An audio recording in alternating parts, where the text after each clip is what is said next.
Doing due diligence in property is really, really important. It's perhaps the most important thing about it. The reason people get involved in property is to take control of their own investments. And it is very important to not forget that you have just cut out the middleman.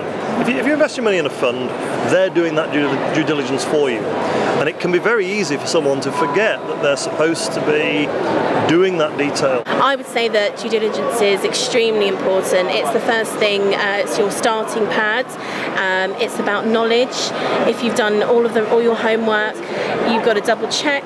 You've got to make sure that you put all the right procedures in place and follow out as much information, as much knowledge as you possibly can. People need to take responsibility in terms of it's their signature on the mortgage contract, it's their signature or their letting agent's signature on the tenancy agreement. And therefore the onus is on the individual to make sure that as thoroughly as possible, and you never ever get it right, we all make a mistake, but it's about trying to eliminate as many of those potential problems occurring in the future. You can only do that by being as thorough as possible. Once you've gone through them once, you go back to the beginning and you do them again. And then once you've gone through them twice, you then go back and do them again. And then once you've gone through them and you think they're right and you've covered every angle, it's time to pick up the phone and talk to somebody else. You can't be professional in every area.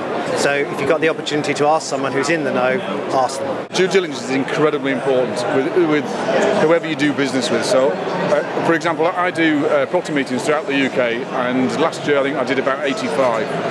And when you meet someone at a property meeting, about any networking meeting, that's I call it the cup of coffee meetings. That's that's the initial hello, the chat, finding out about each other and stuff, swap business cards. And the next meeting could be a longer meeting, but sometimes it takes me 6 months to a year before I get into some sort of deal, and even then it's a little deal. So let's do something small, relatively risk-free first, and see how each other behaves. Because you can tell more about a person when things are going wrong than you can when they're going right. It's more than just due diligence on the buy side, it's due diligence of your own business through the life of the business.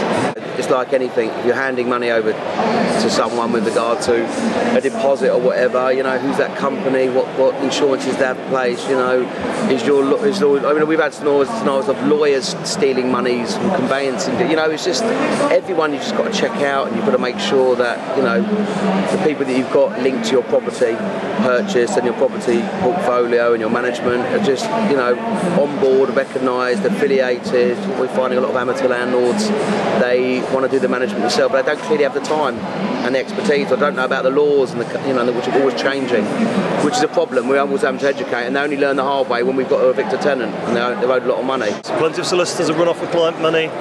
Some solicitors are very much closely working with the vendor, and we've seen situations with that, with financing situations that are less than transparent. And just be careful who you're dealing with. If somebody tells you not to speak to third parties about the structure, if somebody's telling you to sign up confidentiality agreements on how their buying process works that does something different to the market, the warning bells should be going. And if somebody says, I've got this great financing deal, bounce it off the bank, bounce it off the lender. And if they say, no, you can't possibly tell them that, well, to be honest, you're the one taking the risk, aren't you? And as we all know, you're the one signing on the paperwork, not them. So if it all goes wrong, you're probably the one that will be had later. If you take Google, use it as a starting point rather than a stop point. Use the lists, look not just on page 1, look on page 2, page 3. It's great that there's like propertytribes.com out there, so if you do have a question, you can actually go into the forum, ask fellow members, and obviously gain some answers through websites such as Property Tribes. You can use the community as your hidden sort of backup, and then you can also just, as Google people, Google places, Google things, planning documents, whatever. So there's really no reason that you should get caught out from basic information. If you don't have time to do it, or you don't know how to use the tools, pay someone else. It's not that expensive to get someone to Google and write a 5-page report or something on it. You just have to ask a question, and then question and question and question. And from the point of view of an investor and a landlord, you are buying an asset, 170,000, 180,000 pounds. It is not like buying a tin of baked beans off a supermarket shelf. This is something you may be holding for 10 or 15 years. Get it right at the beginning.